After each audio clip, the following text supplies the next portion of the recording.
सातपुडाच्या भव्य डोंगर रांगा आणि घनदाट वनराईच्या कुशीत वसलेला निसर्ग समृद्ध असा नंदुरबार जिल्हा.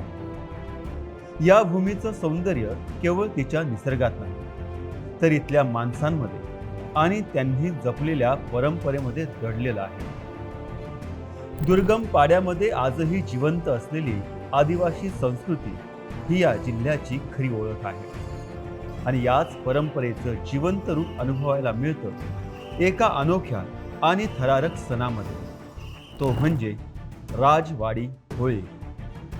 हा सण एक केवळ उत्सव नाही, तर श्रद्धा, परंपरा आणि आदिवासी अस्मितेचा जिवंत आविष्कार आहे. ढोलाच्या ठेक्यावर सादर होणारं पारंपरिक नृत्य, बोलीभाषेतील गाणी, पारंपरिक वेशभूषा आणि वाद्य यांचा एकत्रित अनुभव मनाला भारावून टाकतो.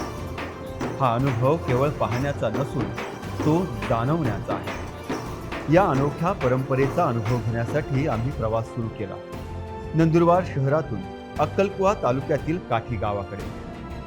साधारणतः 85 किलोमीटरचा हा प्रवास केवळ अंतर पार करण्याचा नव्हता, तर एका वेगळ्या जगात प्रवेश करण्याचा अनुभव होता. नंदुरबार जिल्हा म्हटला की आपल्या सर्वांना माहीत आहे हा आदिवासी जिल्हा आहे. आणि जसं आपल्या हिंदू संस्कृतीमध्ये सण आहेत, तर आदिवासी समाजामध्ये सर्वात मोठा आणि सर्वात महत्त्वाचा सण म्हणजे हा होळीचा आहे. होळीच्या निमित्तानं या ठिकाणी तुम्ही बघत आहात की हे गाड्या थांबून फाग मागतायत. फाग मागणे हा अतिशय शुद्ध भावनेने मागतायत आणि त्यासाठी त्यांनी कमरेला घुंगरू, गळ्यामध्ये हार आणि या ठिकाणी ढोल आणि डफाच्या याच्यावरती ते गाड्या थांबून या ठिकाणी फाग मागत आहे आणि हा होळीचा उत्सव साजरा करण्यात येत आहे. सातपुड्याच्या वळणदार रस्त्यांमधून, डोंगर दऱ्यांमधून आणि दुर्गम पाड्यांमधून जाताना निसर्गाची भव्यता प्रत्येक क्षणी जाणवत होती. या प्रवासातील सर्वात रोमांचक भाग होता तो म्हणजे मोलगीचा घाट, जिथे प्रत्येक वळणावर एक नवीन दृश्य आपल्या समोरून उलगडत जातं. शेवटी आम्ही काठी गावात पोहोचलो.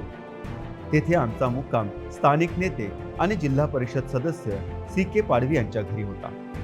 गावात पोहोचल्यावर आम्हाला या परंपरेबद्दल अनेक नवीन गोष्टी जाणून घेण्याची संधी मिळाली. होळीच्या आदल्या दिवशी सुरू असलेली पूर्वतयारी पाहताना या सणाचं गांभीर्य आणि श्रद्धा स्पष्टपणे जाणवत होती. विविध अलंकार, वेशभूषा आणि पारंपरिक वस्तूंची विधिवत पूजा सुरू होती. CK पाडवी यांच्या मार्गदर्शनाखाली आम्हाला या राजवाडी होळीचा इतिहास समजला.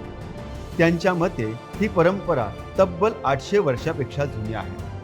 इसवी सन 1246 मध्ये त्या काळातील राजांनी ही परंपरा सुरुवात केली होती. आदिवासी परंपरा प्रामुख्याने मौखिक स्वरूपात जपल्या जात असल्यामुळे याचा इतिहास याहूनही जुना असल्याची शक्यता त्यांनी व्यक्त केली. त्यांनी आम्हाला या होळीतील सर्वात महत्त्वाचा भाग म्हणजे मोरख्या आणि बाव्या, भूत्या यांच्याबद्दलही सांगितले. हा आमच्या बघत असतो बडवा म्हणतो. हा जो डोक्यावर पाणी टाकेल ना तेव्हा जंगड होईल. अच्छा. आणि कुठे बी आम्ही पाणी पिणार नाही, कोणाच्या हातचं पाणी पिणार किंवा कुठे बसणार नाही, पायाच्या पण घालणार नाही. म्हणजे हे विधी झाल्यानंतर होळीला म्हणजे होळी जळेल उद्या आमची काठीची, तिला गुळ डाळ्या टाकल्यावरच आम्ही गुड खोबरं किंवा हे खाऊ. म्हणजे तोपर्यंत 1 महिन्यापर्यंत आम्ही गुड खोबरं हे आम्ही नाही खाणार.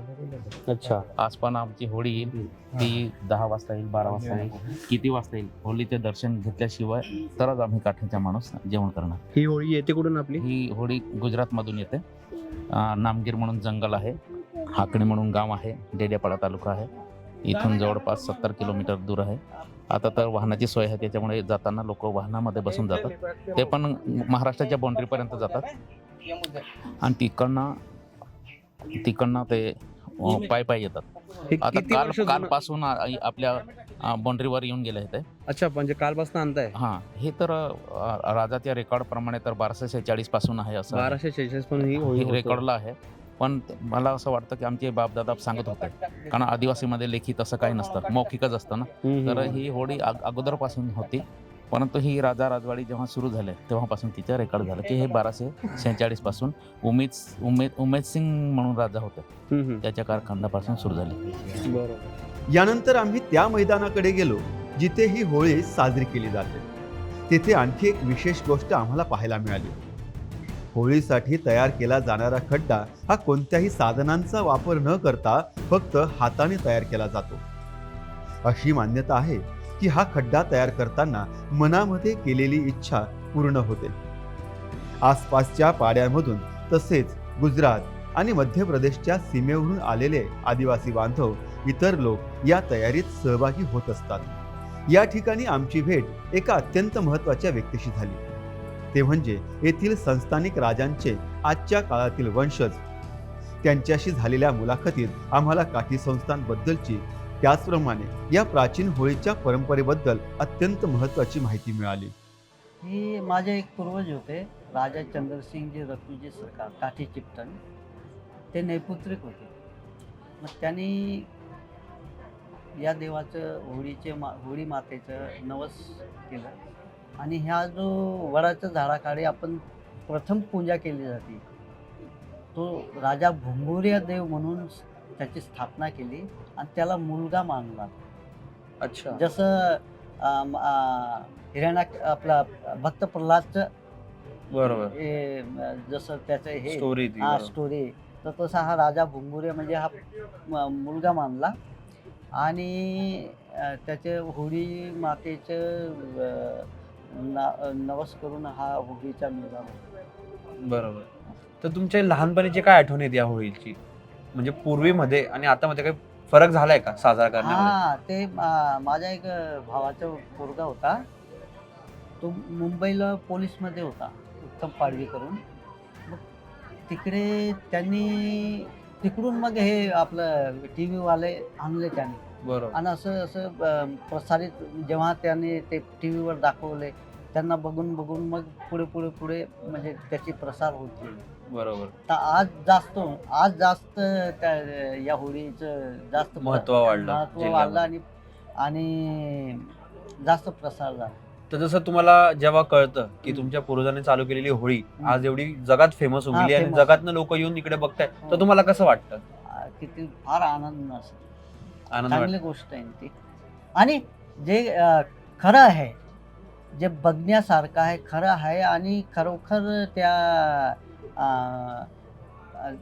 देवाने केलेले जे संस्कृती मानवावर टाकितली आणि ते या राजघराने आजपर्यंत टिकून ठेवलेली आहे, आम्हाला फार आनंद आहे. राजघराण्याशी संबंधित गादीचं पूजन मोठ्या आदराने व श्रद्धेने केलं जातं. ब्रिटिश काळात जपून ठेवलेल्या या गादीला आजही आदिवासी बांधव मोठ्या श्रद्धेने मान देत असतात. काठीच्या ऐतिहासिक होळी संदर्भात अजून एक ऐतिहासिक मंदिराच्या प्रांगणात आपण उभे आहोत. या मंदिरात एक मोठी लाकडी पेटी, ज्याला आपण लाकडी संदूक म्हणूया, त्यात या राजेशाही परिवाराचं आसन आहे आणि दरवर्षी दसऱ्याच्या दिवशी त्या पेटीला उघडून त्या आसनाची पूजा केली जाते. अशा या ऐतिहासिक मंदिराच्या प्रांगणात आज आपण उभे आहोत. यानंतर होळीचा सर्वात महत्त्वाचा भाग सुरू होतो, तो म्हणजे पवित्र बांबू आणण्याची परंपरा. हा बांबू गुजरातमधील डेडियापाडा येथील जंगलातून आणला जातो. त्याची उंची साधारणतः 68 फूट ते 70 फूट असते.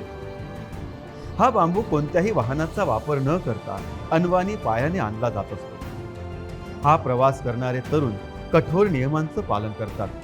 ते त्या काळात चप्पल घालत नाही, पलंगावर झोपत नाही, त्याचबरोबर विशिष्ट नियमांचं पालन देखील करतात. ब्रह्मचार्याचं व्रत आचरण करतात. गावात पोहोचल्यानंतर सर्वजण मिळून हा पवित्र दांडा उभा करतात. यामध्ये प्रत्येक जण उत्साहाने सहभागी झालेला असतो. लहान मुलांपासून ते वयोवृद्धांपर्यंत सर्वजण या प्रक्रियेचा भाग बनतात. आणि यानंतर सुरू होतो खऱ्या अर्थाने उत्सव. ढोल तासांच्या गजरात, पारंपरिक नृत्याच्या लयीमध्ये आणि मोठ्यांच्या विशेष हालचालींमध्ये संपूर्ण वातावरण भरलेलं असतं. आसपासच्या पाड्यांमधून आणि गावांमधून आलेली हजारो लोक श्रद्धेने या उत्साहात सहभागी होतात. पहाटेच्या वेळी जेव्हा होळी प्रज्वलित होते, तेव्हा संपूर्ण परिसर त्या प्रकाशाने उजळून निघतो. हा प्रकाश केवळ अग्नीचा नसून श्रद्धेचा आणि परंपरेचा असतो. आपल्यासाठी होळी कदाचित एक साधा सण असेल, पण काठी गावातील किंवा तिथल्या आजूबाजूच्या लोकांसाठी तो त्यांच्या संस्कृतीचा, त्यांच्या अस्तित्वाचा आणि त्यांच्या परंपरेचा जिवंत भाग आहे. आणि म्हणूनच ही राजवाडी होळी केवळ स्थानिक स्तरावर नाही तर देशभरात एक वेगळी ओळख निर्माण करते. हा अनुभव आमच्यासाठी केवळ एक प्रवास नव्हता, तर होता एक जिवंत संस्कृतीच्या अंतरंगात डोकवण्याची संधी. जर तुम्हालाही असा अनुभव घ्यायचा असेल तर एकदा तरी काठी गावातील ही राजवाडी होळी प्रत्यक्ष पाहायलाच हवी. तर कसा वाटला हा तुम्हाला विलक्षण अनुभव? बोल एमएसने तुमच्यापर्यंत पोहोचवण्यासाठी अतोनात प्रयत्न केले. हा अनुभव तुमच्या हृदयापर्यंत पोहोचवण्यासाठी आमचा हा छोटासा प्रयत्न.